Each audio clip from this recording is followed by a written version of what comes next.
All right, welcome to tonight's training. I imagine people are going to be running in and out of this thing. That's absolutely fine. If you have a question, because obviously I'm going to be pulling off the screen where I can actually see you guys, just unmute yourself and interrupt me. I have no problem with that. I do it all the time. Hell, I do it when I shouldn't. So the first thing that I want to do, just to let you guys know how this training is going to be outlined, I'm going to do a very quick Deal Sniper demo, showing you guys how to use it for anyone that's new, that's never really used it before, or didn't watch the Start Here video in Discord. I'm going to ask if anyone has any questions. As long as no one has any questions, then I'm going to move on to the calculator and kind of going over seller financing as a whole. I'll wait for questions at that point. And again, you don't have to wait until the end for a question. If I say something, you're like, hold up, I need to know what that is, or I'm not going to follow you, just cut me off and ask your question. But then at the end, I'm going to ask again, does anyone have any questions? And then I'm going to move on to Realtor responses. So I put in the Discord earlier, I want you guys to get a hold of or get a screenshot, whatever, of all the Realtor responses that you're getting so that I can tell you how to respond to those now, rather than 5 of you sending me the same, just about the same response, and then I have to type out that message 5 times. I'm just going to answer you guys now. And then I'll do a separate video just on responses based off of all the screenshots that I've gotten, which is going to cover pretty much everything that you're going to get from a realtor's response.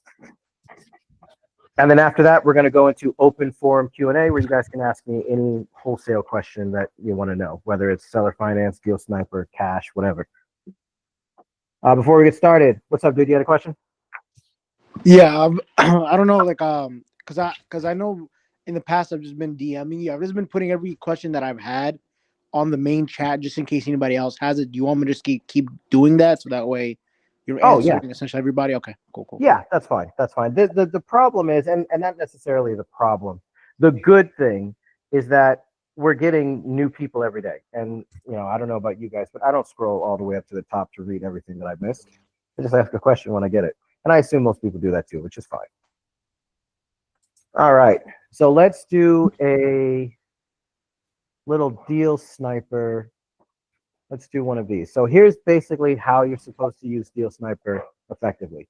You pick a market. You want to make sure you're in a market with 500,000 people or more. You go to Redfin, Zillow, Realtor, whichever one you want to use. They're all the same. That's for what we're trying to do. So I picked Milwaukee, Wisconsin. So all I'm going to do is go to my filters. I'm going to take coming soon off. And then right here, time on Redfin, I'm going to put it 90 days or more. You can do 60 days or more. As a matter of fact, I did do an interview with someone who's been having a lot of success with Deal Sniper. That's posted on the channel as well, if you guys want to watch it. But he actually says that he's getting better responses from 60 days or newer. And a lot of people are getting responses. I always get best responses from 90 days or more. So I'm going to keep doing 90 days or more, but depending on what market you're in, play around with it. And then that's it. I don't do any other filters. So now if I click on, I'm just going to pick a random one here. Let's do, I don't want to do that one. I don't want to do that one either. Let's do this one. Let's go to page 4. No, not cool. All right, here we go. This one looks cool. So we're going to do this one here. Yeah, finished basement. I knew this one was cool. So all I'm going to do, take the address, and I'm going fast at this point because I want you guys to see how quickly you can actually do this.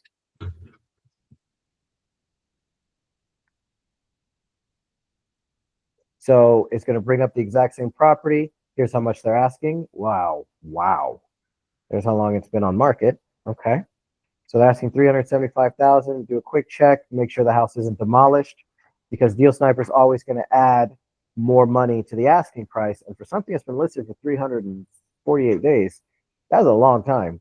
So I'm just looking to make sure, there are bodies in the walls or the roof isn't caving down. Actually, I don't know why this house isn't selling. It's a beautiful ranch style home. Anyway, so when you get to this part, I get this question a lot. Well, Sean, how do I know if they have a mortgage? You don't. So always click no. Unless you absolutely know that they have a mortgage and you have that mortgage information, meaning their mortgage balance, their interest rate, and their monthly payment, just click no. I'm telling you right now, if you send an offer to a realtor from Deal Sniper and they're interested, but they have a mortgage, or they would be willing to take your offer, but they have a mortgage, they'll tell you, hey, this offer isn't going to work. They have a mortgage. Or we'd love to take this offer, but unfortunately, they have a mortgage. Or here's another one that you'll get a lot. What do we do about their current mortgage? And then your response to that should always be something very similar to, no problem, didn't know they had a mortgage. If you could send me the approximate mortgage balance, interest rate, and monthly payment, I can send you another offer in 15 minutes covering that mortgage. Once they send you the information, you use the deal machine calculator, underwrite the deal, send a new offer. I'll show you guys how to do that too. Another thing, for anyone that's new to using Deal Sniper, clean up your numbers. Every video you guys see me watch, when I pull this up, I'm going to say it, clean up your numbers. While Deal Sniper is an amazing tool, when you get to this part of the tool, it's just a calculator, and it's going to give you exact numbers, as you can see. Realtors, people, humans don't like that. It looks like it's computer generated, and therefore it's going to trigger, oh, this is a scam, and they're just going to delete it. So what do I mean by clean up your numbers? Okay, so this is offering $412,000. I don't even like that number. I like my numbers to be five base, but that's okay. So what am I doing? We're going to do $412,000. No 500. We go down to the monthly payment.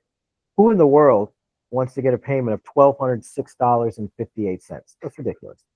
Very simple. Just drop it down to $1,200. The down payment, $28,800. No, just $28,000. And that right there, those three boxes, is what I meant by clean up your numbers. Because now your offer is just a lot cleaner. We're going to give you a $412,000 purchase price. You're going to seller finance $384,000. We're going to give you $28,000 at closing, and we're going to give you $1,200 a month. No, $1,206.38. That's ridiculous. So once you have this letter, and you can pick, that's what this button does. If you want to change the way that it looks, the greeting, some people like others better than the ones that it generates, just go through. I think there's like 10 or 15 of them.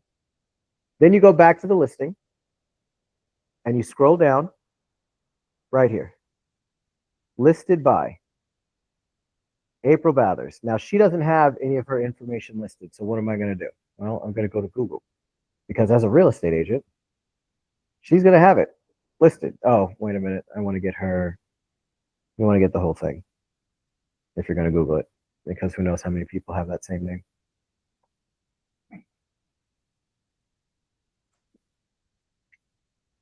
And there she goes. So here's the real estate agent. Does she have her email address? She does not. So in this situation, you can do one of two things. You can move on and just look for people who have their email address listed. I wouldn't do that, because you're going to be passing up on a lot of deals. Me personally, I would just call her. And here's what that phone call would sound like. Hey, April, how you doing? I hope you're having a great day.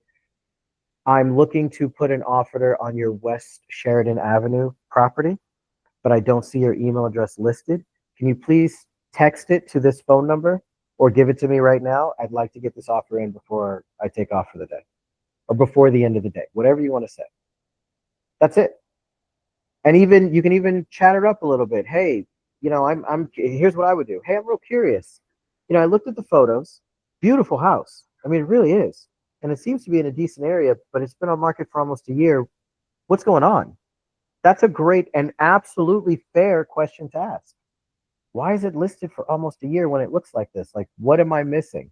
And if you're genuinely curious in your tone, one, that's going to show credibility, because you're not just throwing a random offer on a property. You're actually asking questions about it. That's separating yourself from other wholesalers. And two, you want an answer, because if there is something wrong with the property, it may stop you from putting an offer in, may stop you from putting in such a high offer, so on and so forth. It's been listed for 350 days for a reason. And then that's it. Once you get the email address, you hit this, copy, you paste it into an actual email, you put her name here, you put your name here, you can put your cell phone number there, and send. If I wasn't teaching how to do this, I'd have this done in 2 minutes. So I have a question. I've had a plethora of responses back today from a bunch of realtors, and I usually, for the properties that have been on the market for more than 200 something days, it's because either a nonprofit is selling the house, or the person selling the house is they need to hold the note and liquidate and all that. Are those are just lost causes at that point because you're dealing with multiple groups of like boards of people or a board of people to sell one property? Um, so are they lost causes? There, it depends on your style. It depends on how much time you have to dedicate to this. It depends on if this is something you want to do long term or if you're just trying to, make some quick money to do something else. So for me, it's speed to deal. I don't want to waste time trying to make a deal fit into the mold when I can just go find 10 other deals in that same time that already fit. So if it's something where seller financing, it's something weird, like there's a committee, it's owned by certain organization. Yeah, I would move on to something else. But at the same time, my answer to the realtor, anytime a realtor says no, regardless of the reason, but especially if there's some weird or special circumstance to why they can't do seller financing, my response is always the same. Thank you so much for your time. Thank you for the information. I see where you're coming from. I'll tell you what, my offer is good for 30 days. If the circumstances change or you guys would like to revisit it, please let me know. Have a great rest of your day. That's what your text message, voicemail, whatever, email, that's what it should say. Something along those lines. Very straight to the point. Thank you. I appreciate it. Thank you for the info. If the circumstances change, my offer's good for 30 days. Good luck. Something nice at the end. And then what I would do is I would follow up like a month later if it hasn't sold. Hey, April, I noticed this property still hasn't sold. And if you're doing the spreadsheet, like I showed you guys in the other videos, you've got all your notes right there. If you guys do want to be effective wholesalers, you have to get good at taking notes and keeping them organized. I had someone call me 3 days ago from a house that I wholesaled for them like 5 years ago. Guy named Kelly, super nice guy, and he still had my phone number. Well, as soon as I put his address into my computer, all my notes I had, oh yeah, how's your son Bob? How's the 2 dogs? All my notes were still there. So you guys don't have to go that far. But what I'm saying is keep a spreadsheet and follow up. If the property is still listed, especially if the realtor was professional, polite, that story. If it's a realtor telling you to F off, I mean, you can still call them, but you're, probably not going to do anything. But if they were polite, professional, and they told you no, and the house is still listed a month later, call them. Hey, April, I don't know if you remember me. I talked to you about a month ago about the property on whatever street it was on.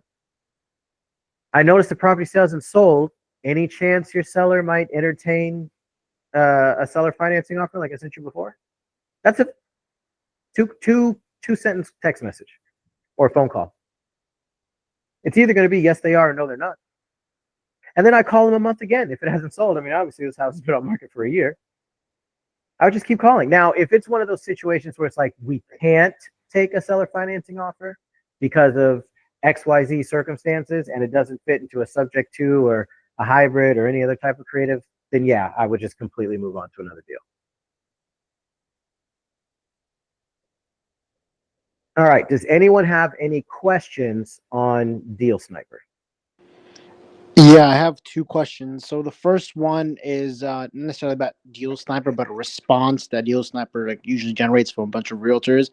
A lot of the realtors that I send these messages to, I feel like they don't get the idea that if this deal is accepted, that they're gonna get their commission. I think a lot of them are just concerned about getting their commission, and they don't understand where it's coming from. Oh, I see what you're saying. You know what I mean? It's like there's a lot of them that haven't even been presenting the deal to the homeowner because it's like, well, what about my commission? I'm like, dude, that yeah. Okay. So it's funny that you mentioned that because I interviewed a realtor and I posted the video on the channel earlier today. And one of the biggest fears or not fears. Well, yeah, I guess you could say it's a fear. One of the biggest fears that realtors have when working with a wholesaler is that they're going to get cut out of the deal. So I completely understand where you're coming from. And I think something should be added to this letter stating that straight out the gate. I also think there should be something in this letter stating the fact that you're a wholesaler straight out the gate. So Calvin and I are going to be talking to the developer to actually implement that. After I got off the phone interviewing the England, the realtor, I called Calvin and said, "Hey man, we should probably change this." He agreed. So we're going to be working to get that changed. So there is going to be something in the letter that is already generated that's saying, "Hey, I am not trying to cut you out of your commission. Quite the opposite. I'm willing to help cover your commission in this transaction." So until we get it added, you can literally just copy paste, put the realtor's name, put your name, put the contact information, and then add that line under additional benefits to say, "Hey, just so you know, I am a wholesaler, but I'm not looking to cut you out of the deal. Quite the opposite. I'm actually looking to either help pay your commission or cover the entire thing with this transaction." And then the second question that I have is it's in regard to the template as well. When a bunch of responses that I've been getting as well has been, what are the terms, and like for how long, obviously, because that doesn't specify. And then second of all, the interest rate. I know you already answered one of the, like, ever since you've given me that response, everybody's been like, okay, that makes sense in terms of it's 0% interest, hence why you're getting an offer that's above your asking price, right? So that takes care of that. Yeah, I But mean, in look at terms this of, one. This one's $35,000 over asking. right, it's just the 37, terms now something like that that. they're asking, like, well, how long is this going to be for? And that's where I'm just like, okay, like minimum 10 years. Correct. So we are going to be adding that into the calculator as well and into the deal sniper. So what we're going to be doing, and it's not going to change anything, but it is going to be providing more information to the real estate agent that you're sending it to. Because I do get quite a few screenshots or questions, the realtor saying, "Well, what's the term? How long are they going to be accepting these payments for?" So the answer for all the new people is, if it's amortized, or whatever it's amortized for, whatever the term is, 27 years, 25 years, 30 years, 15, it doesn't matter. You want to have a balloon on the deal for the seller. That's going to be more enticing. Unless they want to keep getting payments over and over again. Chances are someone that's selling their house online on the MLS, that's not their first thought. But it could be something they're open to, especially under the right circumstances, like the house hasn't sold in 90 days. But you can always add a minimum of a 7-year balloon to every deal, or for those of you that were on the call earlier, before I started recording, 5-year balloon with at least a 2-year appraisal clause.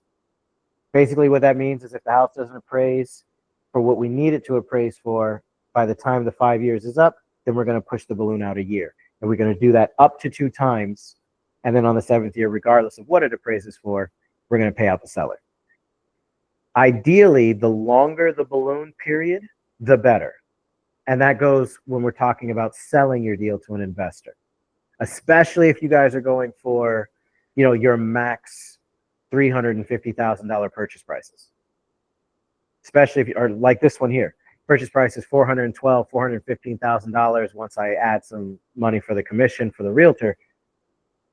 I don't know. I mean, there are investors that'll do it, but I don't know too many of them that are going to be real happy if this had a 7-year balloon on it. Because that means they're going to be going from 0 interest. And yeah, they get to enjoy that ride for 12 years or for 7 years. But at the end of 7 years, they have to refinance, get a mortgage, and which is going to have an interest rate. And if the interest rates are bad, then they're going to be losing quite a bit of cash flow. They could be losing their whole shtick on this deal. So that's why the longer the balloon, the better, because that's more time that the investor gets to keep getting money at 0% interest, which is lower than anything they're going to get at the bank, even if the rates are the best they've ever been. Because anything higher than 0 is worse. Does that make sense?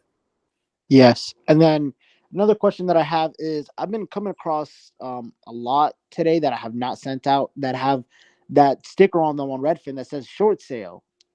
I looked it up, but how would you approach that? Would you approach that as a subject to, since they're about to be foreclosed on, or how would you approach a short sale? So short sales are harder to move when you're a wholesaler, just because that's usually like the end of the line for the house. But if there's a mortgage and the deal fits the cash on cash return and certain aspects of the deal haven't been finalized yet for the short sale, then yeah, you can absolutely pitch it. The problem is that by the time it's on market as a short sale, it's owned by the bank already, and banks don't want to take creative financing. And usually they'll be a little bit better on the cash deal, but they hire wholesalers or know what we do, so they know our formulas too. They know, what they need to get it for. They're going to sell it for whatever it is or as close to whatever it is that's owed on the property, and they don't have a lot of wiggle room. Here's another thing when you're dealing with a bank-owned property: they don't always let you have even if they're okay with you being a wholesaler, they'll give you like 2-3 days to find a buyer, max. And they want EMD before, like at contract signed. I want the EMD within 24 hours for the contract's dead. So short sales in general, I always stay away from. Once it's at the short sale process, I'm like, yeah, there's probably nothing we can do. And the seller's going to be better off getting the most money they can with it being on the market. Gotcha. I had one question. On some of these properties, when I pull them up, it shows that the owner owns like, say 10 or 20 houses. So like say they're most likely, some type of investor or something. Should we surpass those, or how would we approach those? Because I don't think that they would be interested in a seller finance. Why not? Or maybe they would. That's just the question I had.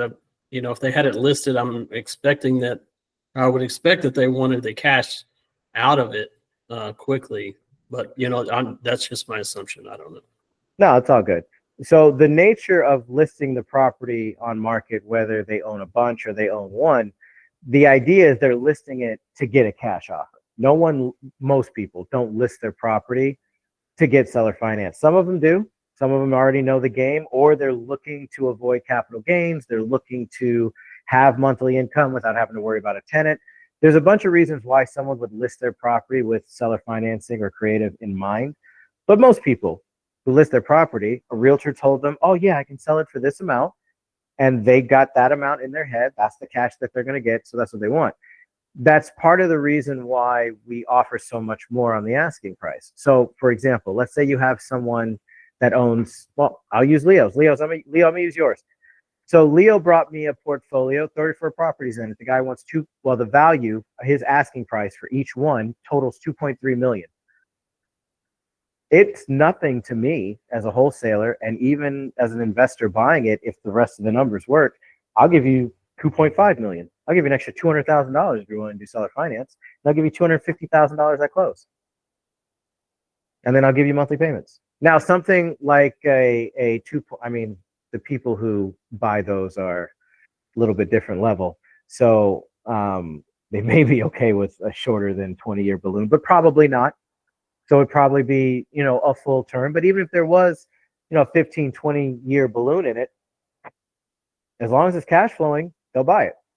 And for the seller, as long as they don't need the money right away to spend on something else, or they're not trying to do like a 1031 exchange or something, then yeah, if it's a reasonable offer and you're giving them an extra $200,000, maybe $250,000 over what they're asking, that's very enticing for them to take. You also have to understand the mindset of investors who are selling off their portfolio. Most of the time, not all the time, but most of the time, you're dealing with someone who's retiring. They want to sell their properties. They don't want to be a landlord anymore. They want to get their money and then, travel or do whatever. They want to relax. But they've been used to collecting rent, getting monthly payments, paying taxes, doing all the maintenance, the repairs, dealing with vacancies, evictions. They're used to that. That's what they do. Now they're done. So if you come to them and say, hey, I can give you just about the same amount you were getting in rent every single month, but you don't have any of the other headaches, and I'll give you $250,000 on top of that at closing, they'll probably take it. And because a good investor who's looking to sell their properties, who have done their homework and they're selling off their portfolio, They know that the pool of people that can afford to just give this guy $2.3 million cash or finance it, that's a small pool. They already know that. So they may be open to taking something like a creative offer. You just have to ask, just like any other single family home on market. Okay. So I say go for it. That's long story short. I'd say go for it.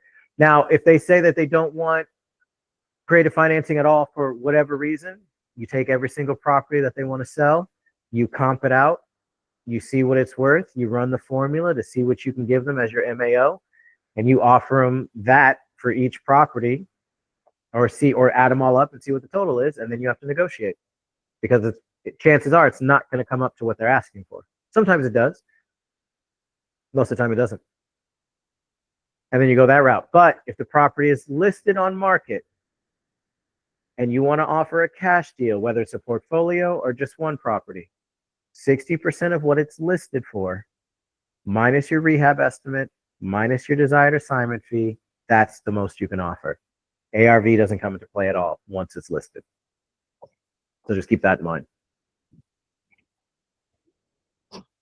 All right. Any other questions on, I know we went off topic a little bit, but any other questions on Deal Sniper before I switch over to the calculator? Yeah, last question. I had a guy respond to me, a realtor respond to me, who said, like literally within a minute of me sending out that offer, he said, rejected. And then I'm like, okay, you know what? No worries. Completely understand. But I'm just like, I look, he called bullshit, because I'm like, how are you gonna say rejected within a minute? Like, did you even present it to your client? And he's like, well, I'm like, he's like, I don't entertain these type of offers. I was like, well, the offer is not for you, it's for your client. He's like, well, send me a contract and then I'll be happy to present it to my client. How do you respond to that? Because what I said to him was like, I'm not gonna draft up a contract for like in case they're not gonna entertain the deal. It's a waste of my time, and I wouldn't do that. I leave it open for negotiation and discussion in case they want more favorable terms, like they want a higher monthly payment, whatever the case may be. Hence why I sent you this. How do I respond to him when he's being a prick? So for those of you that were on last night's training, that version of me, he woke up choosing violence. I'm gonna say that him asking for the contract to present to his clients is a completely fair thing for him to ask. Because a lot of people, you got to remember, it's just like an off-market property in a hot market. What kind of phone call do they get 20 times a day? Wholesalers. They've heard the same thing from every single one of them for the most part. That's why if you look at some of the other training videos that have nothing to do with Deal Sniper or the other community that I'm in, that's strictly off-market properties, the way that we approach that's completely different. And you have to do that because they're getting these phone calls all day. It's the exact same thing with realtors. They're getting the same offer or the same types of offer or the same wholesale lowball, whatever, every day. So if they want to make sure that you're legit and they're like, no, they send me a contract, I'm not going to look at this email, that's fair. I would have taken the 2-3 minutes to send the contract. Now, you questioning that to the realtor, I would have done slightly different. You're right to do it, but I would have done it a little bit different because it seemed like there's a little hostility in there, and I get it. I get where you were coming from. But from his point of view, he doesn't know you. And he may not want to call his realtor, or I'm sorry, his clients with something that isn't tangible, that's not real. So to a realtor, a contract is real. That's a real offer. So for him asking for it, that's not really that big of a deal. I would have written it, but I would have said something along the lines of, hey, I have no problem sending you a contract. If you can give me an email address, I'll get it over to you in the next 15 minutes. However, I do not want to waste your time and I don't want to waste mine. Do you feel your clients would even be open to a seller financing offer? If he came back and said, I don't think so, or even just no, guy doesn't sound like he's that chill. He just says no. Then I would move on to another deal. But if he says, I don't know, or maybe, or I got to present it to him, we'll see, then yeah, I would have taken the 5 minutes and sent him a contract. Got you. All right, let's move on to the calculator. I do have one question, bro. I Oh, just jumped on. I'm sorry. no, go for it, dude. It's just been burning my mind just on a more or less like your take on it. But like say like you know that your investors are what they specifically do, like and when they flip the property as far as the seller financing, like if somebody was doing Airbnb, you know that they do Airbnb, or you know that your investor does turn houses into the assisted living home and things of that nature, where the income will be significantly more than if somebody was doing long-term rental. Do you think that would kind of like maybe mock up those numbers sometimes would be helpful, or just keep it to the default numbers that they give us? That's a good question. That's a real good question. So I'm going to say it like this. Now, most of the time when I'm doing these trainings, I'm talking to people that are a little newer, right? So Right. they don't have buyers. You know what I mean? A Okay. lot of them hit me up and be like, hey, can you help me? You know, of course. Yeah, I will. I got you. But Right. if you have buyers, so for me, I've been doing this for a while. I've got a lot of buyers, right? Right. I have it broken down. Okay, these over here, these are short-term buyers. These over here, these are my long-terms. These are my Section 8s. These are my big apartment building buyers. These over here, my assisted livings. These over here, my commercial buildings, right? Right. So what I would do in that case, if it's something unique like that, where the long-term rent doesn't work, meaning it's going to kick out a couple of, whole categories of buyers, Right. then, but it works as a short-term rental, then I would hit up my short-term buyers and I'd be like, hey, I potentially got this one coming up. What would you take it for? And that's what's called reverse wholesaling. That's when you get the buyer, they tell you what they want, and then you go get it. Right. So yeah, you do not have to go by Deal Sniper's numbers, my numbers. If you have a solid buyer that says, hey, I'll take that deal if you can get it at 20% down or less. Right. Yeah, then go for it. You don't worry about my rules. My rules are for like in general. If you've got a specific buyer, go for it. Got you. That's all I needed to know. And maybe me and you'll link up later on and try to close some of these deals I got, or even I'll link up with you with some of my buyers, and you can make it happen, because I'm not really versed in learning. That's what I'm learning, is like the numbers behind the game. I understand the concept, but the numbers and real estate and all of that, I still need help in how to make a solid deal. But I have a lot of ideas, so maybe we can get a one-on-one soon, I guess. Yeah. What's tomorrow? Thursday? Tomorrow's Thursday. Just shoot me a DM when you're open for like an hour or so, and anytime after noon Central, and we'll schedule a one-on-one and we'll hop in. Perfect. Thanks, bro. No problem. Mm-hmm. Okay. Any other questions before I jump into the calculator? Yeah. So just to piggyback off of what Raphael said, if it only works as one category, like let's say a deal, like the numbers only work for one category. For example, it doesn't work as a long-term, but it works as a short-term rental. Do you think we should like hold off on locking them up, since we don't want to just have we don't want to put all our eggs into one basket? Like, you think it should fit multiple categories and can work at like different deals, and then lock it up, or what do you think? If you do it right, there's no reason that you can't lock it up first, even if let's say it only works as a short-term rental, right? And you've built the rapport, you can lock it up with the seller. That's not a problem, but it's your exit strategy. Who's going to buy this thing? If you do it right and set the proper expectation with the seller or the realtor, like, hey, look, I primarily deal in properties that cash flow well as a long-term rental. Your property does not. But there are quite a few of my buyers, not as much as my normal buyers, but I do have quite a few buyers that deal primarily in short-term rentals. So if you let me lock this thing up for 14 days, or let's lock this up for 14 days, give me 14 days, however you want to deliver that part. But the idea is, let's lock this up for 14 days. Let me push it to them, and I'll see if I can get it sold for you. Just know that I'm not as confident as if this thing cash flowed as a long-term rental, because my buyer pool for long-term rentals are much bigger, but I do have short-term rental connections. I do think I can still help you move it. You want to be confident, but you want to be honest. You want to believe in yourself, and that statement says that I do believe I can move this, but full disclosure, if after 2 weeks I can't, I told you ahead of time, my buyer pool is a lot smaller for short-term rentals.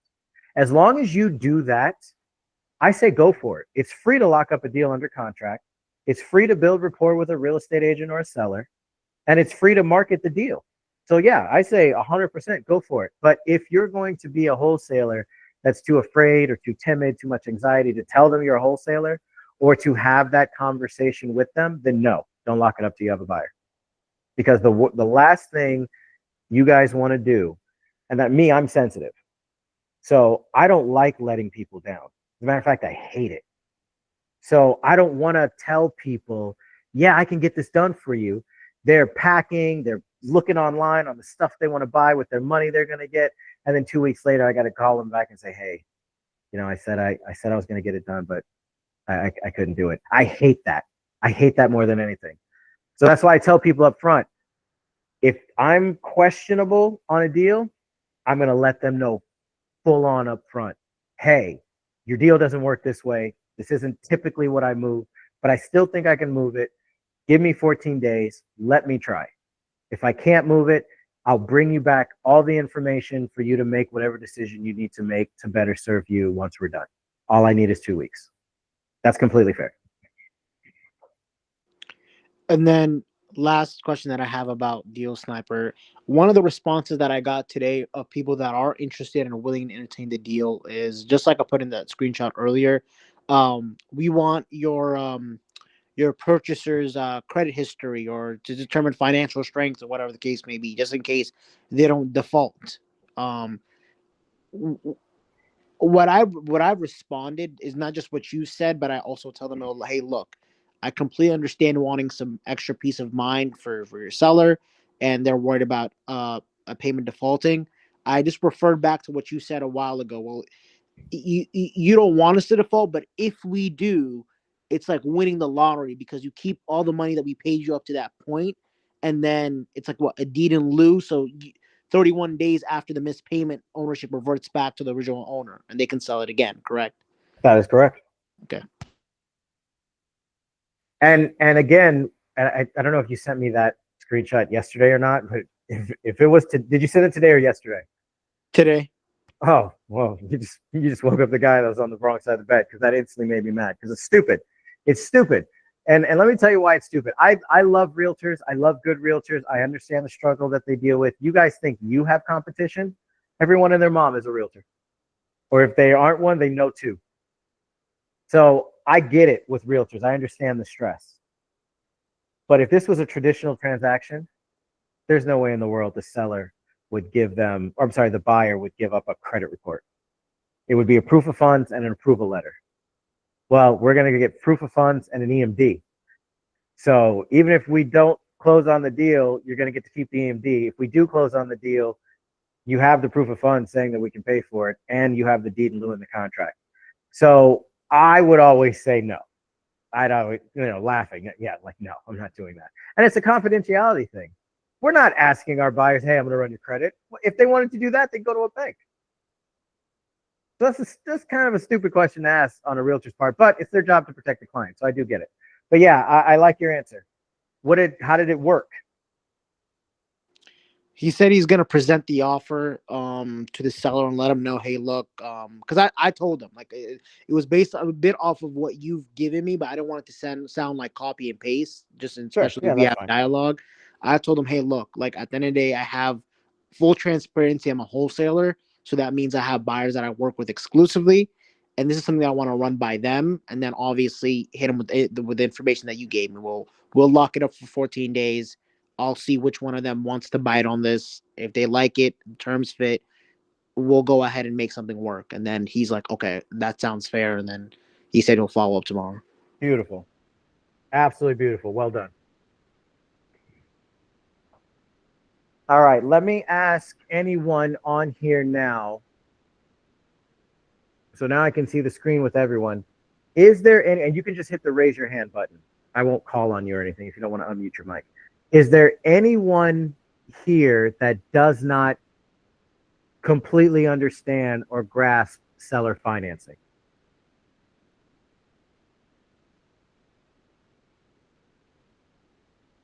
Okay, cool. Well, you guys are seller financing geniuses. That's great. Someone had a question. Nye, did you have a question, or were you saying you don't understand seller financing? Yeah, I had a question. It's off topic though. It was more so about those vetting out those Facebook buyers more so. Just like question about potentially not jeopardizing the deal, or if there was any way to jeopardize the deal once it's already under contract. Okay, let's hold that question for the open Q&A towards the end. Gotcha. And then if you end up having to like take off early or something, just interrupt me again. That's fine. Okay, I appreciate it. No worries. Okay, so quick overview of seller financing. I'm going to go quick since you guys pretty much got the idea, but whoever's going to be watching this recording may not. Here's seller financing in a nutshell. If you yourself wanted to buy a house, forget about your credit, forget about all that, forget about your down payment, your job history. Let's just say you qualify for a home. You go to buy a house, you're going to go to a bank, they're going to run your credit, do all your stuff, and then you're going to put down 20%. They're going to give you what your interest rate is. They're going to give you your monthly payment. It's going to be amortized over 30 years. You make your monthly payment to the mortgage company every month, you have a house. Seller financing, what we're doing is in the place of the bank in that last scenario, we're putting the owner of the home. So we're going to them. We're saying, hey, we'll give you this much for your house. Here's the down payment. Here's what we'll give you monthly. And then after a certain amount of time, we're going to pay you off in full. That's seller financing. You're never dealing with the bank ever. So your monthly payment goes to the seller every single month instead of going to the bank if you had a mortgage. And ideally, you're getting this at like a 0% interest rate or a very low interest rate instead of whatever today's current interest rates would be at a bank. That's seller financing in a nutshell. Okay, Nye, go ahead. You got a question? Yeah, I'm sorry. I was blasting music. I was listening to you. Hold on, let me mute this real quick.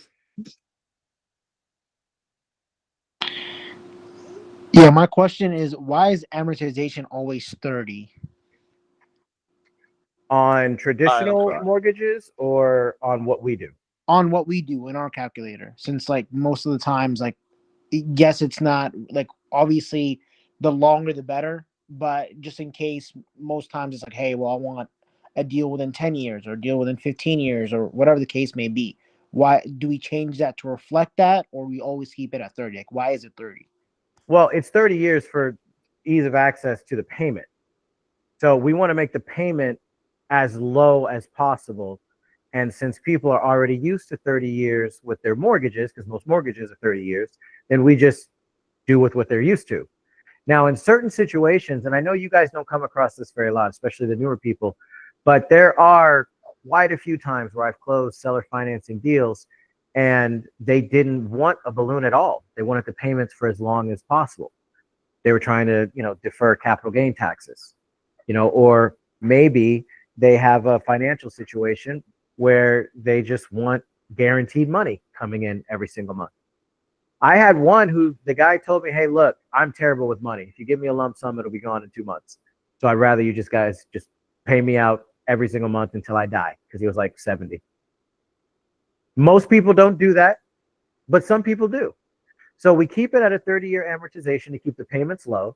And then if they do want a balloon, a lot of people, most people, they don't want to wait for their money. I get it. In that situation, that's when we put the balloon in. But it's got to be a win-win for the seller and the buyer. So that's where we come up. It used to be 5 years. A couple of years ago, a minimum of a 5-year balloon, you're good. But then that shifted, and we have to shift with the market. So now it's 7 years. Buyers are looking for deals at 7 years or more.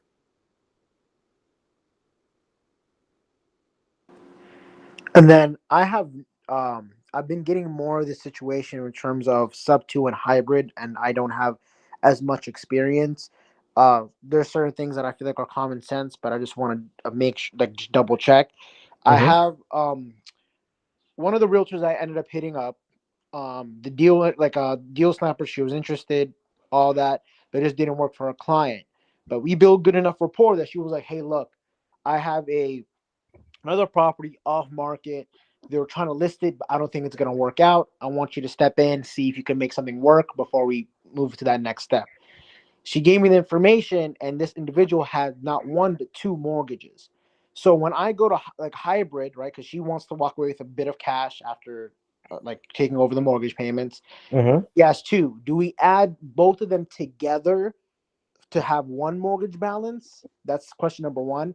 And then question number two, if it's two separate mortgages but two separate interest rates, how do I put in interest rate for in the calculator?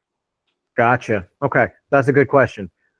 This calculator is as we grow and more types of situations come open to us, we're going to be evolving all of our practices. Same thing with how we're going to be updating the letter and the information that it produces on the letter from Deal Sniper. Same way that I've been saying that I'm working on an updated version of this calculator to where it's going to have on these pages here spots where you can add the realtor commission and still play with the numbers to make sure that you get a positive, 10% cash on cash return.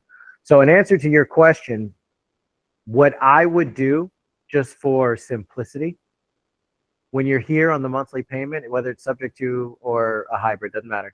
Just add the total, whatever the total monthly payment is, put it here. And whatever the first mortgage is, the interest rate, put that there. And then as far as the mortgage balance, yeah, you want to add them together. It's so old school back in the day when they used to. Oh, yeah, I'm dating myself. Well, that's okay. I'm old. Back in the day when I was a loan officer, the most thing that we sold was a 30-year fixed 80-20.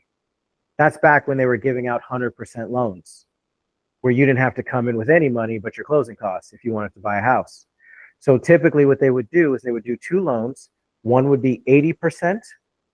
And then the other 20%, which is the 20% that people would put down now, they would get from either another loan product at the same bank or another bank completely. And this is completely normal. Everybody knew what was going on. 80% would come from one bank, 20% would come from the other. Both banks would fund on the day of closing, so the seller got all their money. And that's probably similar to what this is right now. So add the mortgage balances of both together, put that in the mortgage balance section.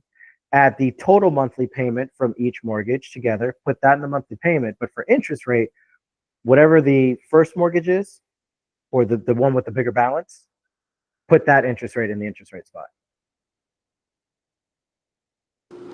Got you. And then I know you answered this, but I just forgot.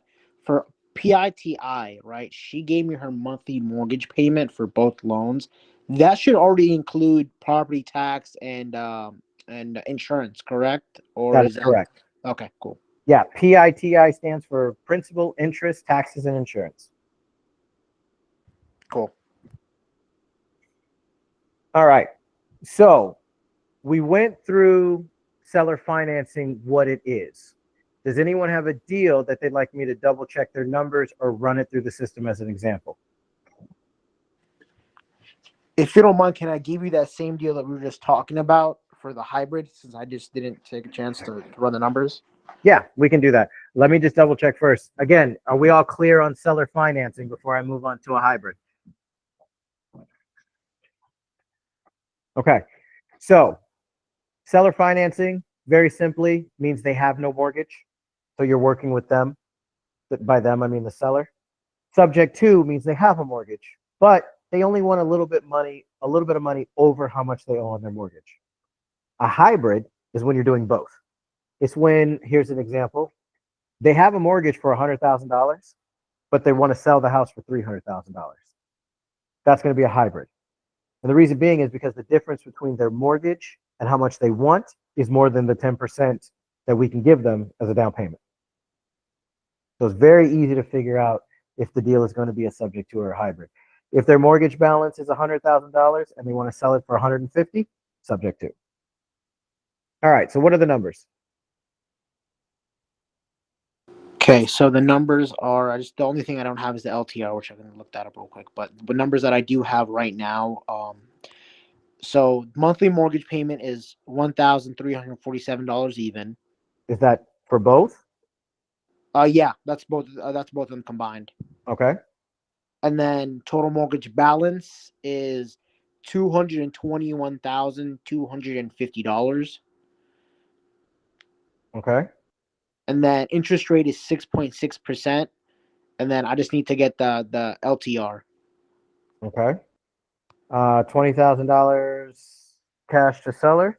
How much are they selling it for? Let me check right now. I think 370. Okay. So when you're doing these types of calculations, right now I'm on my calculator on my phone or computer, whatever calculator you want to use. What you want to do to figure out the seller financing amount or the loan amount, those both mean the same thing, is you take how much they're selling it for. Would you say 370? Yep. Okay, so you take 370,000, you subtract the mortgage balance, which is 221,500, and then you subtract how much money you're going to give them as a down payment. In this case, the most we're going to give them is $20,000.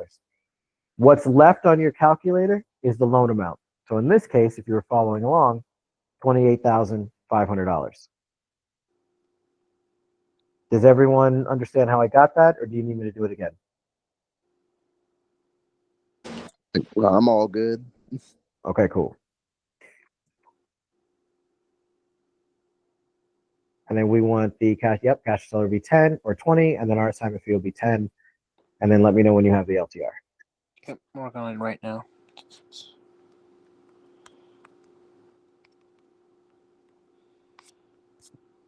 And then we will go to hybrid. Let's see how the deal works now.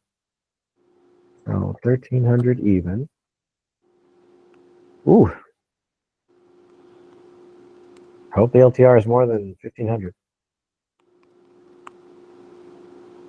So right now, for the rest of you, while we're looking this up, I want to show you guys what this page actually means. This is what it looks like for the buyer. So when you have the deal under contract and you're trying to sell it to an investor, these are the numbers that the investor is going to care about. And the only one that they're really, really, really going to care about is this one here, the cash on cash return. LTR is 2,000. Oh, that's good. All right. Ooh, actually, no, it's not. Okay. So with this deal, and hybrids are difficult.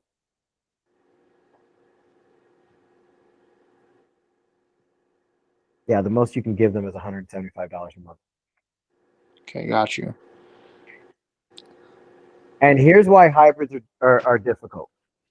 On a subject to, let me go to it. I'll start from this side. On a subject to, I'm going to do the exact same numbers here. Hold on one second. 21,500, 1,300, 6.6, 20. No, 20. And then this one is 2,000. And this is 0. Okay. So on a subject to, again, we're taking over the mortgage payment, giving them some cash at closing. They walk away. We're good. So if I put this exact same deal into a sub 2, change these really quick. 6.6. So if you look at the cash on cash return, it's 17.43, which is great. That's a great deal. And the reason why is because it's going to be bringing in $24,000 in rent, and it only has to pay out $15,600 for the monthly payment.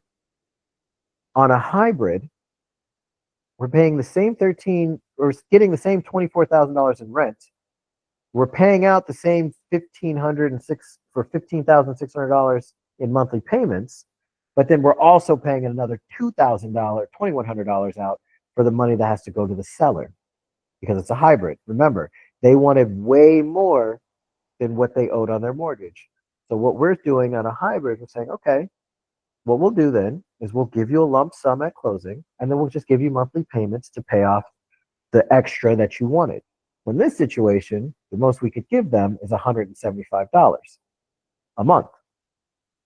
So adding an additional $2,000 a year to this deal drops the cash on cash return down to 10.37%. So hybrids are hard to move because you're paying two people. You're paying the mortgage and you're paying the seller. Or not you, but your investor. So do you think I should because I at the end of the day, her biggest headache and her pain point is that she does not want the headache and the responsibility of the mortgage payment. Do you think since the numbers work better as a subject to deal, that's what I should be pitching?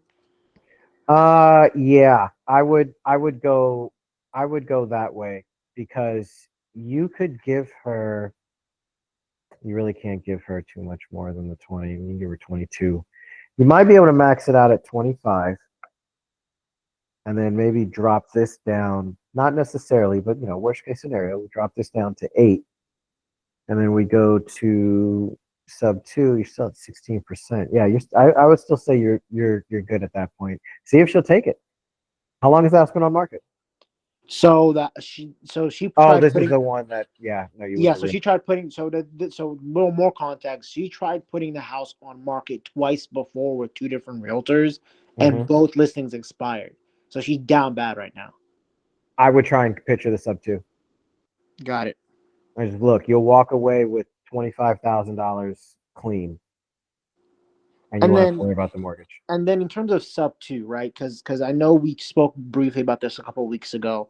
We can't legally assume the mortgage. We just take care of the mortgage payments. So how would I pitch a sub two deal to this specific seller? Like, hey, look, we're gonna give you $20,000 cash at the closing table, and then we'll go ahead and take over the mortgage payments. Or what? How do I word that to her? So what you're gonna say, you can say it the full-on explanation way, which I'm gonna give you in a second. But the short version is we're gonna make the payment on your behalf every single month, and we're gonna set it up through a third party to make sure that it's paid every single month. And guess what? If it doesn't get paid every single month, let's say something happens to the buyer or whatever. This never happens, by the way, Miss Seller, and I'll explain that to you at the end of this. But let's say for whatever reason, the person who we end up selling this deal to, they don't buy it or they don't make the monthly payment 1 month. Literally 30 days after that, the house is deeded back into your name and you can just turn around and sell it to somebody else and you get to keep all the money he gave you. So there's nothing he can do about it. And let me tell you why that'll never happen. Because if something were to happen financially, because let's face it, that's what's going to happen. If someone can't pay you, it's because they don't have any money. Our investors are well vetted and well versed in investing in real estate. There's a reason why we only work with a select few of investors. So if that were to happen, where they're getting into some sort of financial situation and they can't make you the monthly payment, they're just going to sell the house. They'll sell it at a loss, pay the rest of the mortgage off, and then just walk away. That's why that really doesn't happen, Mrs. Seller, because they would just sell the house. They'll sell it to another investor who can handle it. They'll take it as a loss and then move on because they'd much rather do that than have that hanging over their head. And that's the answer. Gotcha. Now, the long form answer, just so you guys know what the process is, let's say you're doing a subject to deal and you found a buyer, you've opened escrow, you're a week or so from closing. What's going to happen is the escrow officer on that deal is going to call the seller and is going to say, hey, I need your login information for your mortgage payment.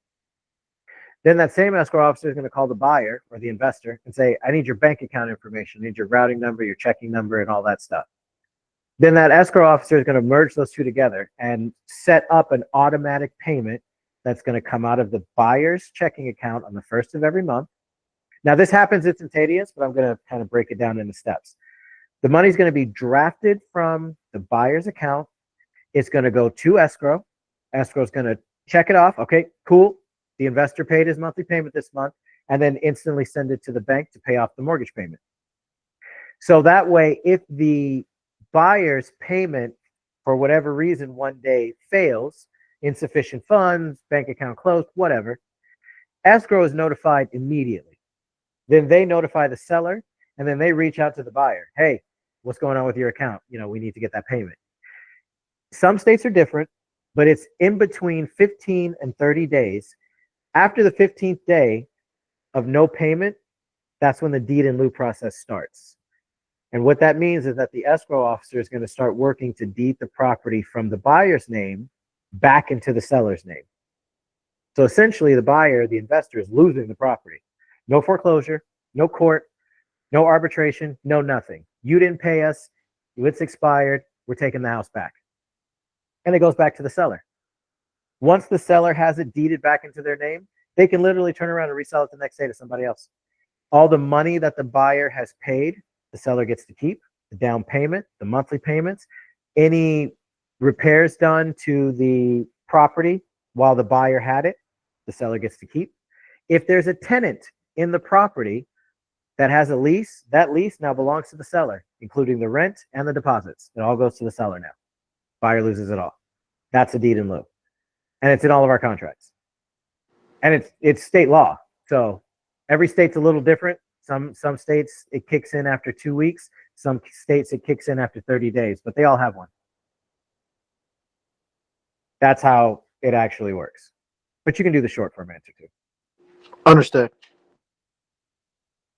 All right. So now let's talk realtors. Who's got some responses from a realtor? Whether I've answered you or not, let's start throwing out some responses you've been getting from realtors so I can start telling you guys how to respond to them. Who's got some? If not, I'm just going to jump on Discord and just start reading off the ones that I've been getting. I'm going to go to my Gmail real quick. Give me a second. Okay. While you're doing that, I'm going to go to the Discord. Let's take a look. Okay, so you brought up one good one that I get a lot. What's the term? We're going to be rectifying that when we change the letter. Long story short, the term is, hey, we can get this done, paid off in 10 to 12 years. Your minimum is 7. Your minimum is 7. But I always like to go above that. Give myself some wiggle room in case they want to negotiate. So we do anywhere from 10 to 15 years. You can do that, bigger range. Let's see, what's another one that I get? Let me look at screenshots. Come on now. Okay. Sean, I have one. Go for it. References of past transactions. I sent you that earlier. So references of past transactions. Basically what they're saying is, hey, can you show me some other deals where you've done this? And your answer is, I can't give out my buyers' addresses of properties that they bought. I'm sure you wouldn't want anyone giving out your address to a real estate agent or a wholesaler or just to anyone.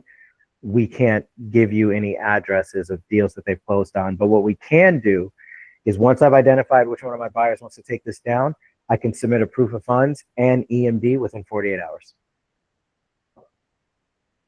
That's always going to be your go-to with something like that. That's how you're going to end. Well, I want this, this, and this. Well, I can't give you that. But what I can do is once I figure out which one of my 5 buyers wants to take this deal down, give me about 14 days to do that so they can do their due diligence. I'll submit EMD, I'll submit proof of funds and any other documentation that you need. But I can't give you properties that they own. I just can't. It's a confidentiality thing. That's your answer to that. I had a kind of a weird one, and it's not necessarily one that prompts a response, but it's weird.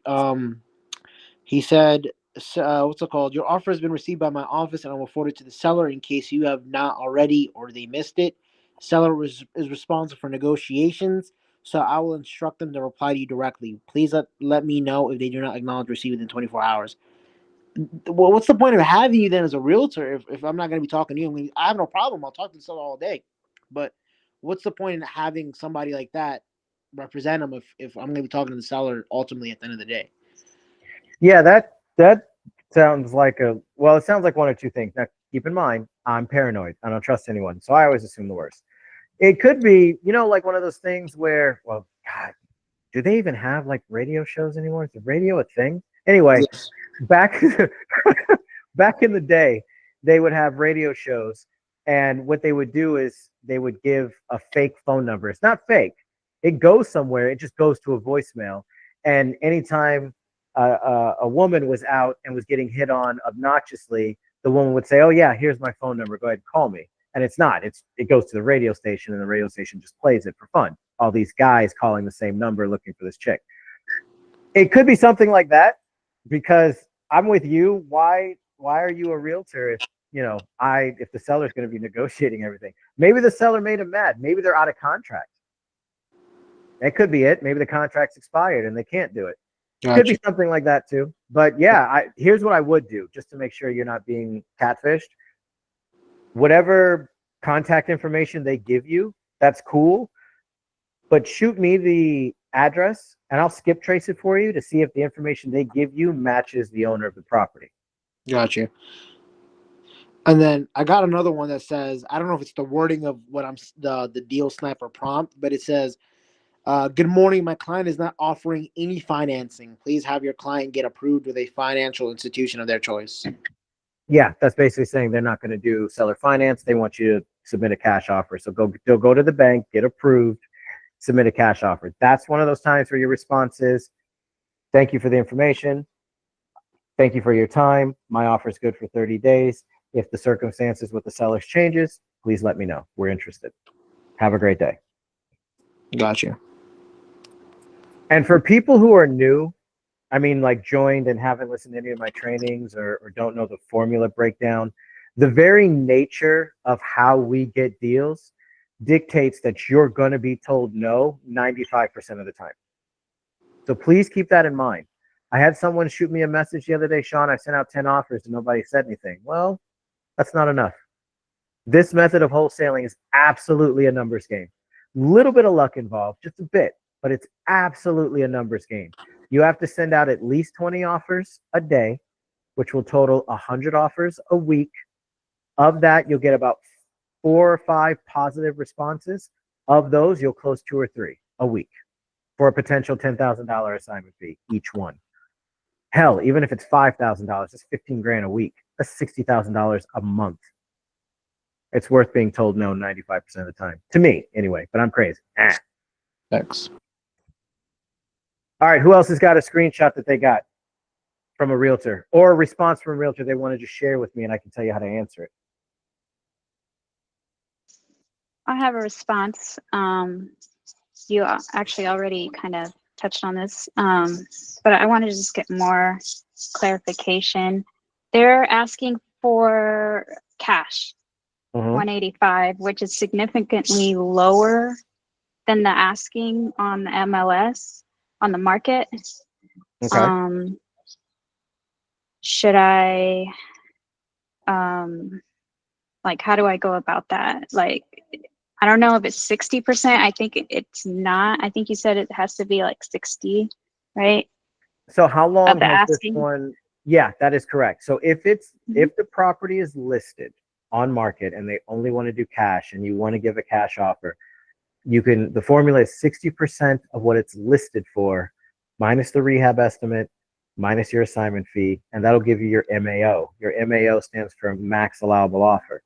So basically, it's just a fancy way of saying the most you can give them. Okay. How much is it listed for? 229,000.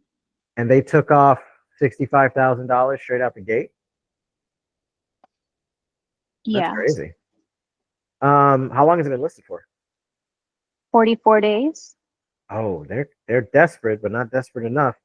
I would respond back and say, and you know, if you want to, some people, if they get told no, they just move on to another deal. I completely understand and condone that way of doing this. It's, you know, the more offers you get out, the more you're going to get back. But if this is something that you want to, because that's worth investigating. The fact that they just you offered them probably $20,000-$30,000 more, and they came back with a no, give us $65,000 less. Maybe they have a mortgage. So you can always send that realtor a message, just, hey, real quick, I completely understand where you're coming from. We typically, or our buyers typically, like to stay in the creative side of purchasing properties. But let me ask you really quick, does this property have a mortgage? Because if it does, we may be able to get you an offer where your seller will still get some money, we'll cover your commission, and we can cover that mortgage creatively, and then see what they say. Okay, I'll do that. Yeah, I think that's a very fair, because if they have a mortgage and maybe the realtor is a little newer or they don't understand seller financing, they saw the down payment and they're like, no, that's not going to work. But if the mortgage is in a bad spot, they're about to go into pre-foreclosure, foreclosure, whatever, the realtor may not have put 2 and 2 together. Even though realtors are 100% taught what subject to is in order for them to get their license, it's not very common. So they don't come across it very much. And then, they forget. You use it or lose it kind of deal. So you can let them know, hey, if there is a mortgage, we can give you an offer covering that mortgage and then still give them some money and still give you your commission. If the mortgage is the problem, they should respond positively to that. If it's something else, then I would just move on to another deal. Okay. And maybe follow up in like a month if it's still listed. Okay. I have another one. So this one says, "Good morning. Thank you for the offer. I will ask the seller if he is willing to owner finance. Please tell me how you calculated the generous $600 per month payment." Gotcha. So the generous $600 a month payment tells me that they were being a little sarcastic. 100%. So I would say I would respond back, look, I'm a wholesaler. What city is you're dealing this deal? This deal was in Norfolk, Virginia. Okay. So I would say something along the lines of, I'm a full disclosure, Mr. Realtor, Mrs. Realtor. I'm a wholesaler. I am hired by 7, 8, whatever number you want to use, 7 or 8 local investors to Norfolk, and they send me to look for properties like this. I know for a fact at least 4 of them would be interested in this property under these terms. The reason why the monthly payment is what it is for 2 reasons. One, we gave you whatever it is, you got to do the math, X amount of dollars over your asking price on a property that's been on market for X amount of days. So, he wants to be funny with you, be funny right back. And 2, in order for my buyers to be interested in this deal, it needs to cash flow. $600 a month isn't our end all be all, but it's pretty close, because if the deal doesn't cash flow, my buyers have no incentive to buy it. Was your seller looking for more money monthly? If so, what were they thinking? About how much do you want? And then at the bottom of the email, if you guys haven't watched it, watch that interview when this training is done that I did with England. It's only like 10 minutes. There's some really good information on how to talk to a realtor and what they're thinking. But first and foremost, they're always thinking as a wholesaler, you're trying to take their commission. So at the bottom of that letter, I would say, please be advised, I have no intention of cutting you out of the deal. Quite the opposite. If I can, I will cover your entire commission. Or at the very least, help the seller to pay so you can get paid for both sides of the deal. Understood. Where do we find that interview with England? It's on the YouTube channel. And I think I'm pretty sure I posted it in the Discord. Okay. Oh, wait a minute. What Discord are you in? I'm in the Elite Wholesalers. That's why you never see the stuff that I post unless I tell you about it. I'll shoot you a link. I'll put it in the because I think England's in there too. Yeah, she's in there too. I'll put it in the but it's on the YouTube channel. Cool. Yeah, it's only about 10 minutes long, real good. And what she told me, which was very insightful and not at all what I thought she was going to say. But the idea of a wholesaler to a real estate agent is that you're going to take the deal from them. They're not going to get paid for it. So if you can let the real estate agent know at any point, especially when you tell them that you're a wholesaler, that not only are you not trying to, and this terminology from what I'm told is important, cut them out of the deal, quite the opposite. We're looking to either pay your commission so that you can get paid on both ends, meaning they're going to be the seller's agent and the buyer's agent, so they get the full commission. They don't have to share it with anybody else. Or at the very least, help the seller to pay you with our offer. That's going to make a big deal. And I would love some feedback from everyone when you start incorporating that, or once we start incorporating that into the letter that Deal Sniper generates, how that works for feedback on what you guys are getting from the realtors. So, question for you: do you think it would be better to wait for a response so that way I'm weighing interest and then I'm responding, or do you think I should send it out flat out in my first email? I asked her that question, and she said that, without speaking for everyone, she doesn't speak for all real estate agents, but in her opinion, sending something like that, like, hey, yes, I'm a wholesaler, not trying to cut you out of the deal.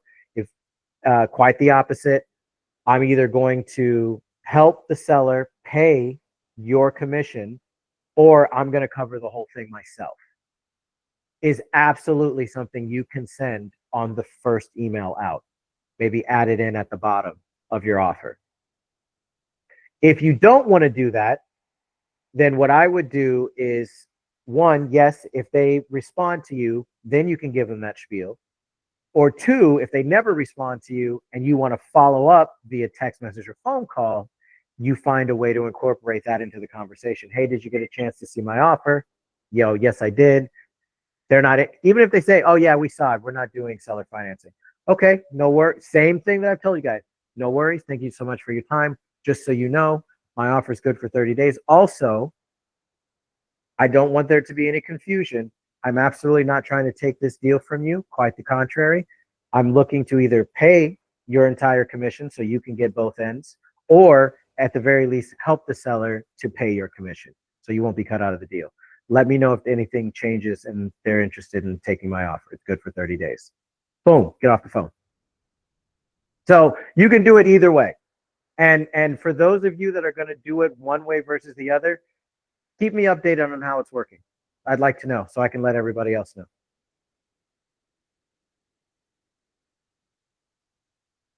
Okay, so we're going to move to the, well, let's recap really quick. If a realtor asks for the term, 10 to 15 years. If the realtor asks about the payment, why is it so low? Why is there no interest? Well, that's why we gave you an extra whatever on the purchase price on a deal that's been listed for X amount of days. That should be your answer. And keep in mind, like, we want to respect realtors. We want to, they're grinding just like you guys are. They're in the same field. They just went a different direction. So a combo of a real estate agent, a good real estate agent, and a good wholesaler, that's unstoppable. The market that I started wholesaling in, I connected with a local real estate agent.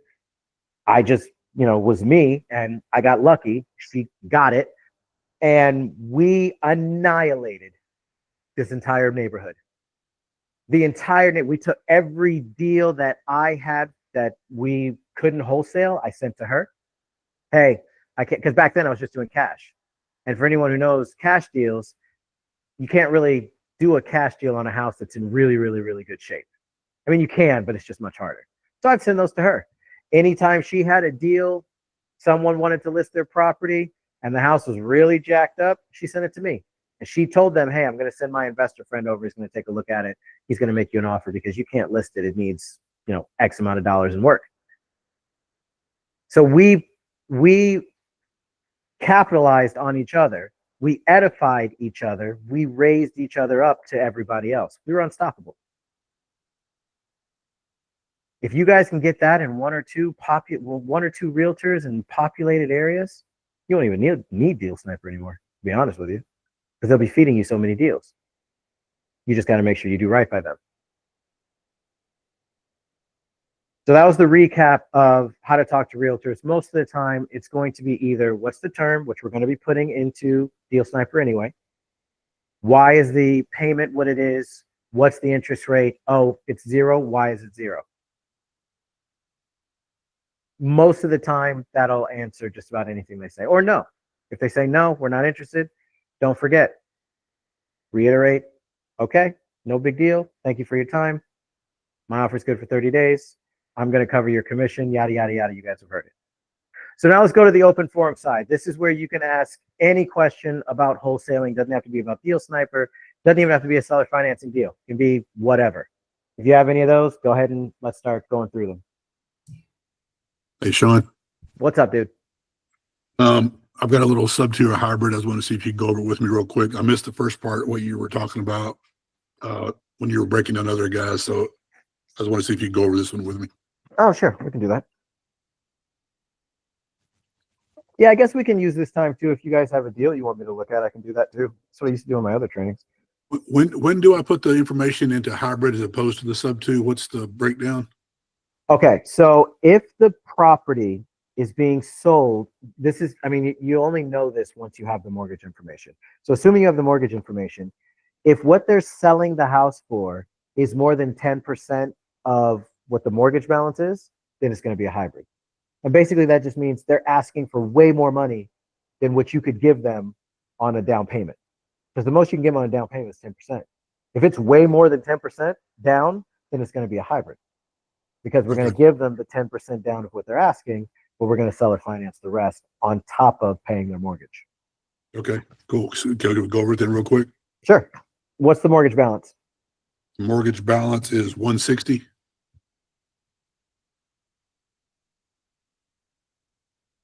Okay. What is the PITI, the monthly payment? PITI is 1,800. Okay. What's the interest rate? 7.5. Oh, shit. Okay. And how much are they selling it for? Listed price Yeah. is 203. Perfect. That's a sub 2. Okay. So we'll give them at most, well, let's do it at 15 just because I like that number better.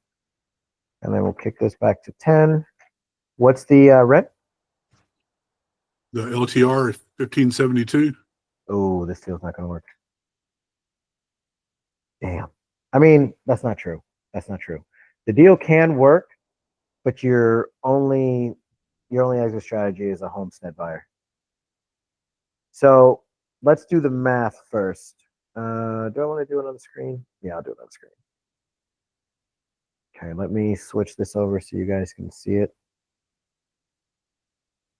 Because I want you guys to get in the habit of thinking in creative terms.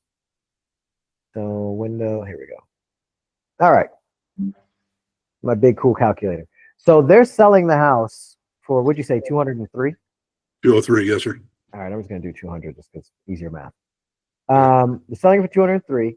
They owe 160, so we're going to subtract the 160. So if they were to sell it, escrow is going to pay off the 160. They get whatever's left, which in this case would be 40 grand, right? Right. No, not right, because they have to pay closing costs. They got to pay that realtor. So if the realtor's charging them 3% of the purchase price, then in this case, they would have to pay, what, $6,000 in closing costs, or just to the realtor, and then probably another $5,000 to $6,000. I'll do 5. Another $5,000 in the regular closing costs, which means they're only going to walk away with about $29,000, and then they're going to pay taxes on that. So if we do it the other way, oops, let's clear this. So if we do it the other way, where we take over the mortgage, we could probably push this to giving them $20,000 as a down payment. We'll cover the realtor fee. We'll cover the closing costs, which means they get to walk away with $20,000 clean. So now instead of negotiating a $40,000 difference in price, or no, less than or more than that, if this was a cash deal, we would offer them what, $48,000, $46,000, $45,000 as a difference. Now we can offer them full asking price, take over the mortgage, and give them $20,000 in their pocket, as opposed to the $9,000 they might get if they sell it on market. How long has it been listed for? It was 131 days. Yeah, so obviously no one's going to buy it. And here's the great thing about that. Well, not great for them. You know, I don't want to sound like a jerk or anything, but this thing has been on market. They're still paying that mortgage. Is the house vacant or are they living in it? It is. Let me look real quick. It appears vacant. I mean, they got a bed or two in it, but there's really nothing, hardly any accessories or anything in there. So I'm assuming it's vacant. So that means if it's vacant, and this is a bigger stretch, but if it's vacant, that means they're not only paying the mortgage, the utilities, whatever, the taxes on this house, they're also paying it on the house that they're actually living in. So they're in a real bad spot. So you might have an easier time convincing them to take a seller financing offer, even if it is technically $9,000 less than what they would get if they sold it on market. So being able to look at a deal like that, especially on a subject to or where they have a mortgage, being able to reverse engineer, okay, how much would they get if they sold it traditionally? Okay, they'd get this minus closing costs, commissions, whatever. Okay, how much would they get if I gave them a solid down payment? If the solid down payment number is equal to, a little less than, or even greater than what they would get if they sold a traditional, then that should be a slam dunk seller finance. Or I'm sorry, subject to. So in this situation, fortunately, yeah, you've only got a 4.89% cash on cash return because it's going to be bringing in $18,800 in rent, but we got to pay out $15,600 of that in PITI. Then we have our war chest here. So at the end of the day, our investor is only going to make $1,377 a year on this property. But doesn't mean it's dead. If you set the proper expectation and say, look, this deal does not cash flow. You can literally show them this. This deal doesn't cash flow enough for our investors. You can screenshot this part right here, just this box, Right. and show them, especially if it's a realtor, because a realtor knows the game. So you can tell them, look, this deal doesn't cash flow enough for my buyers to take it. They have a minimum cash on cash return of 10%. But I do have, albeit smaller, but I have a pretty decent homestead buyer community that I can reach out to that may have cash, just don't have the credit to go to a bank. So if you want to give me 14 days, I can vet them out, make sure they qualify. Once I identify them, I'll still submit proof of funds. I'll still submit the EMD, no problem. Worst case scenario, after 2 weeks, if I can't find anyone, you guys are right back to where you started, but at least you have a little bit more information to work off of. Plan out your next move. That's going to be your only option with something like this. But and doing a homestead buyer that somebody's just going to buy it outright. Yeah. Well, no, they wouldn't buy it outright. So, yeah, I didn't explain that. A homestead buyer is someone that's going to buy a house and live in it. So they're not an investor. They're not going to rent it out. They're not going to flip it. This would be like someone who has had a job for a long time. They've saved their money, but they don't have any credit. So they can't go to a bank and get a mortgage. So what do? They buy it subject to, where all they have to do is come in with $30,000 and they get to own a property with a mortgage. Same payments and everything to them. They're just not worried about the cash flow. Exactly. Yeah, they don't care. They want to live in it. People who don't have Social Security numbers, they can't go to a bank and get a loan. But if they've got $30,000, they can buy this house and have a mortgage payment and own it. Gotcha. That would be a homestead buyer. So this deal, yeah, it won't work it won't work for an investor. And how do we find the homestead buyers? How do you market for that? A homestead buyer, you would gear your marketing material, instead of it being investor focused, it would be something. And when I say marketing material, I just mean a flyer. That's the fancy way of saying you're making a flyer. So the flyer, my headline would be something along the lines of, no credit, no problem, this property for sale, financing in place. And then I would list list the deal, and just make sure you add your assignment fee to the entry fee and to the purchase price. So it's going to be like this here. We have it if we had this under contract, we'd have it under contract for $160,000. But when we go to sell it, we're selling it for $188,000 because we have our assignment fee and then we have the cash to the seller. That's all paid by the buyer, including the closing costs. Now, none of these are including realtor commissions, but there is going to be a box here that will include that so that you guys can still either, again, pay the realtor's commission. We don't care how much the realtor makes. If we're making our 10 grand, who cares? So we can make it to where we pay the realtor commission, or at least a portion of it, we can add it to the deal here and it'll calculate everything. That's not ready yet. I'm still working out the kinks, but it should be done here shortly. Perfect. Yeah, okay. That's what I would do on that one. And then as far as where you put it, I mean, back in the day it was Craigslist, but now, Facebook Marketplace, that's the new Craigslist. Yeah, for sure. There. You can post it in whatever city your deal is in. Join investor groups on Facebook for that city. And then same thing, looking for homestead buyers and then paste the deal. Cool. Yeah, that's a Okay. great way to start. Thanks, sir. No problem. Who else has a question? Anybody?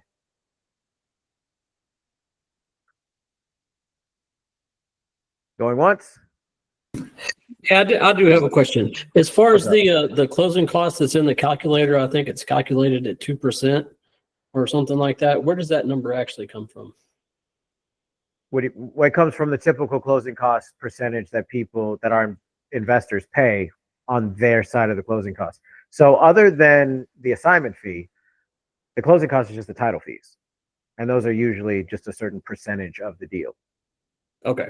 I got you. Yeah. So that's why the calculator calculates it by percentage and not by flat fee, because if it's a $500,000 property, it's going to cost more for title and escrow to do their thing, even though it's the same paperwork. I don't know why, but it's going to cost more. So we account for that. It's always a percentage. Yeah. Okay. Any more questions? I won't do the whole going once, going twice thing. And that's weird. Yeah, I got a question, man. What's up? I wanted to well, I got a situation actually. I wanted to see if you can give me some advice on it. It's my ex-wife, my daughter's mom, she's selling a house and she's already moved. She's not living there, but she had tenants there at one point, and I think they were paying like $1,900, 3-bedroom, a 1.5 bath, and anyway, it's back on the market now. She's trying to sell it. I just wanted to see if you wanted to see if we can come through, because she has a realtor on the job, and I'm still in the city where the house is. But I want to see if it's like what you think about it, because she just want to sell it. Like, I want to see how that will look at the end of everything if she can You get want it to off. try and wholesale it? Yeah, or like she still owes like that's what it is. She still owes 134. How much is she selling it for? 289. I'm about to give you the address right now, if that's cool with you. No. Don't give me the address, because this video is going to go on YouTube. So you don't want to have that out there. Oh yeah. I'm tripping. Should I DM it to you? No, Or I don't even need the address if you have the you number. just want the numbers? Yeah. All right. So she's selling it for how much? You said 280? It's either I'm looking for the address myself so I can get the exact number. It's either 289 or 239, but I think it's 289 though. But let me see real quick. So it'll be a hybrid if she only owes. Okay, I got the address. 1 second. Copy address. I couldn't find it at first. Let me just pull it up on Zillow. I know she back on the market though, as of like a couple days ago. She had to fix the bathroom. All right. 253. That's what it was. She's selling it for, 253 and $750. okay, and you said she owes 130? 134. 134. Mm-hmm. Okay. And then we're gonna give her 25 max. Okay, so this would be 95. $95,000. Change this to the 134. Max we give her is 25. Do you know the interest rate of the mortgage? No, I don't. I mean, I would imagine it's probably the highest, I guess. Do you know what the place will rent for? She was renting it for 1,900. Oh, what's the PITI? The monthly payment? Yeah, it was 1,900. Oh, well, what she had to pay the mortgage? I think it was 1,000. 1,000. Okay. Yeah. And you said this was 19. Maybe 1,100, but I'm almost positive it was like 1,000. Well, we'll go worst case scenario and then just be pleasantly surprised if we're wrong. Okay. All right, so we'll go to hybrid. Oh, that's right. I don't have an interest rate. All right, I'm going to go baseline at 6.5, and then we'll just have to adjust if it's higher or lower. Obviously, it'll be better if it's lower. Right. All right, so we'll go to hybrid.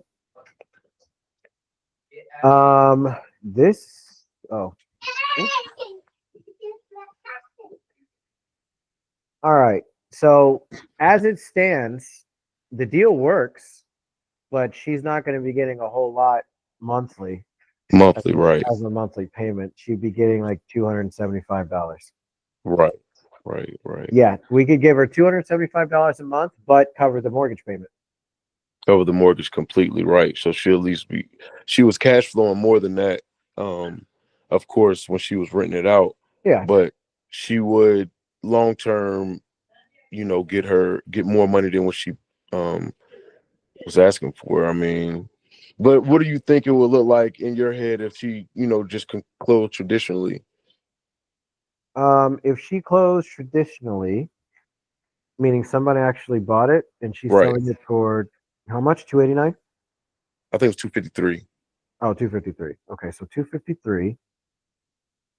253,000 minus $134,000 is 119 minus closing costs would be realtor commission. Worst case scenario would be about 7,500. So she'd pay about $15,000 in closing costs. She'd make $104,000 at closing. Still, Yeah. okay, it's still more than she. Well, it's okay. Look,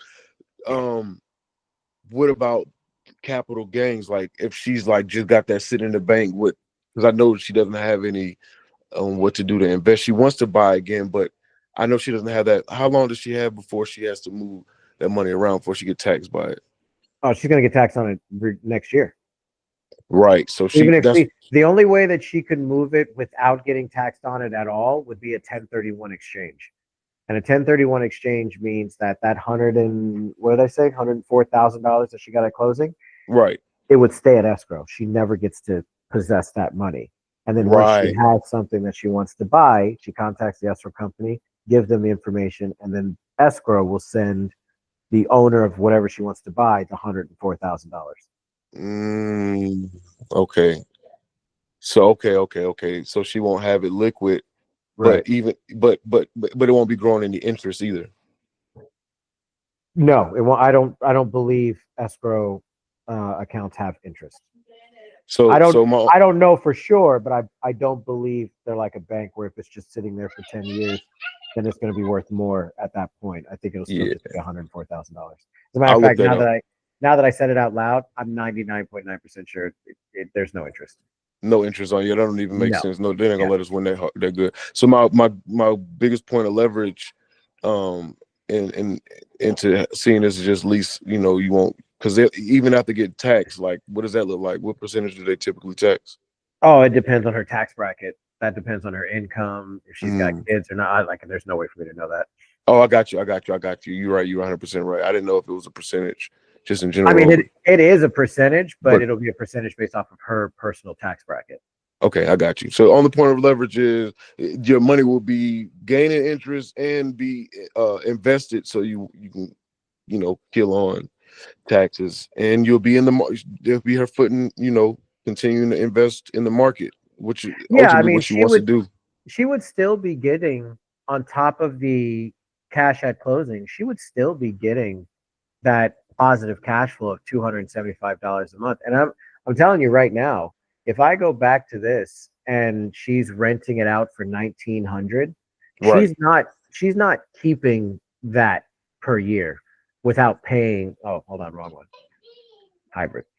She's not getting that free and clear. She's still paying taxes. She's paying their insurance through the maintenance, through the mortgage payment. She's paying maintenance. She's paying capital gains. She's paying for repairs.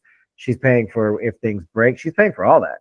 And we assume all those roles once we give her that down payment.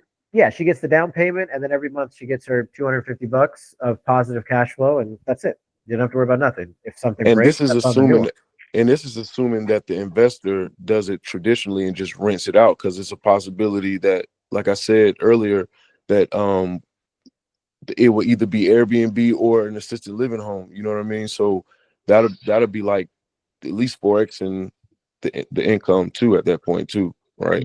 That's true, but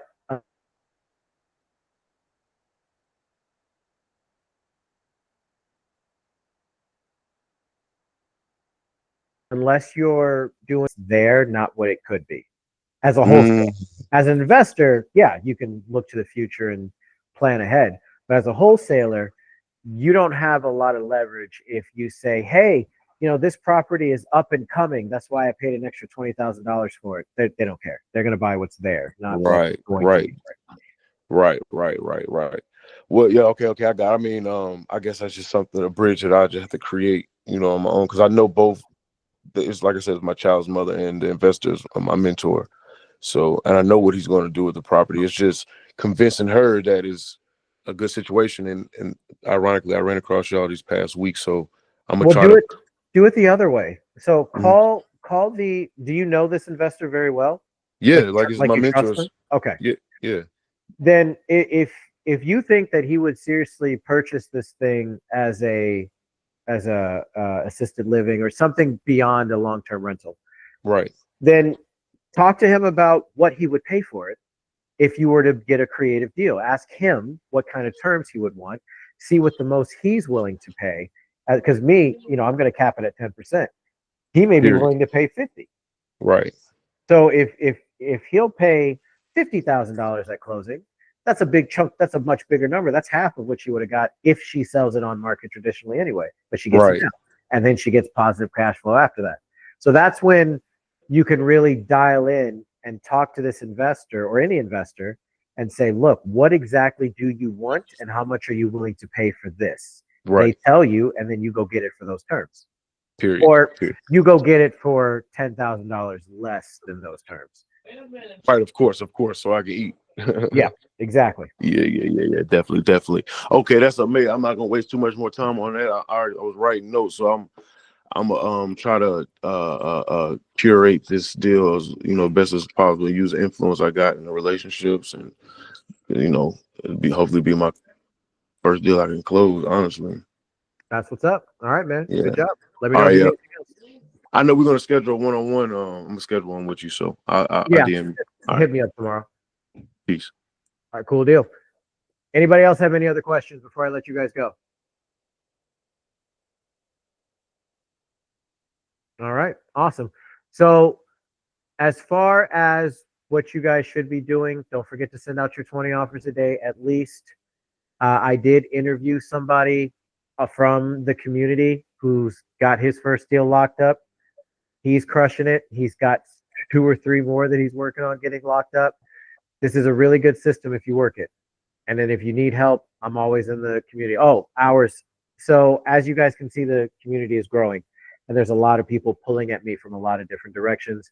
I have my own team that I run, plus a couple of other things that I'm working on. So I will always be available from 8 o'clock in the morning Central Time to about 8, 9 o'clock at night, Monday through Sunday, with the exception of Tuesdays from 10 a.m. to 2 p.m. I'm doing admin work. I'm not going to be available. But if you guys need me, you can always send me a DM, send me a question. A lot of my closers are now in the Discord. They're not going to identify themselves because they don't want you guys bugging them the way that you guys bug me. But I actually want it. I like teaching. So feel free to keep bugging me. But if any one of them answers your question, if it's coming from them, it's the same as if it's coming from me. They know just as much as I do because I train them. So you guys have, yeah, what's up?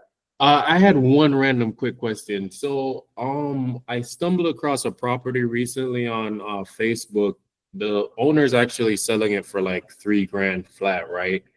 I'm doing everything virtual. She's basically looking to sell by May 5th because it was like a trustee sale, like her parents passed away and all that. However, I tried to get her to lock up the deal today, at a certain price in order to try to wholesale it. But she's saying her financial advisor advised her not to sign anything and to do everything in person. And if it was close, I would definitely go out there and like sign everything in person. But she's like a good 7 hours away from me. So I'm trying to like figure out what's the best way to navigate it. That's going to come down to, I guess, the rapport that you build. I mean, look, the financial advisor or CPA or whoever that said, only do it in person or whatever, they don't run it. It's not their call to make. They can advise, hey, I advise, but if you build enough rapport, or forget about building rapport, just explain, hey, I live 7 hours away from you. Right. 99.9% of the times, the properties that I do this with, I don't ever step foot in because of where I live. But I have no problem sending you and your financial advisor a PDF version of Mm-hmm. my agreement. Go ahead and look it over. If you need certain things changed or certain things you don't like, just let me know. If I can change them, I absolutely will. If you want to hop on a Zoom call or something like that, that's fine. But rest assured that whichever one of my buyers are going to be taking this deal down, they're going to be local and they're absolutely going to go walk the property. And you can meet every single one of them because they're going to end up being the owner of the property anyway. Definitely. Definitely. That helps a lot, man. Thank you. No problem. And I would be careful. Mm-hmm. Selling an entire property for $3,000 under any circumstances is a little sketchy. It's sketchy, right? That's sketchy. Either it's like a TMU kind of property or something, or it's just like I would just be careful. Yeah. It may be worth it in this situation. And here's something that one of my dispo guys actually turned me on to. Mm-hmm. When you're wholesaling a property, and this is more for off market. On market properties usually have the photos listed. But if you don't know exactly what the house looks like or you're a little sketched out, call an Uber. You literally call an Uber and have them pick you up from the address of the house that you need photos of. And then as soon as they assign the Uber, hey, your Uber driver's on their way, you text them through the app, hey, I'm not at that property. There's no one there for you to pick up. I will tip you $25, $50, $30, whatever you want to do. I'll tip you that amount if you can take some photos of this property that I'm trying to buy, because I live 7 hours away, and send them to me. And actually, she did have some photos listed on the Facebook post, which shows I kind of see why it's worth $3,000. It hasn't been livable for the past 16 years, basically. I would still look. This is me because I'm paranoid. I don't trust nobody. Right. I would still pay the $20, $30 to have someone go, just so you're not wasting your time. It's not like you can get scammed because you're never putting up any of your own money. You're not putting up the EMD, the buyer is. And the buyers, before they put up a dime, they're absolutely going to go see the property. So you don't have to do it. Me personally, though, you've got to remember, I'm old. I don't like wasting time. I don't have a lot left. For sure. All right. Does that answer your question? Definitely. Thank you, man. Not a problem. All right. You guys have a great night. Let me know in the chat if you guys need anything. And please watch England's recording if you want to get insight into how to deal with realtors. It was very insightful. And there's more realtor interviews coming. You guys have a great night. You too, brother. Thanks, man. No worries. See ya.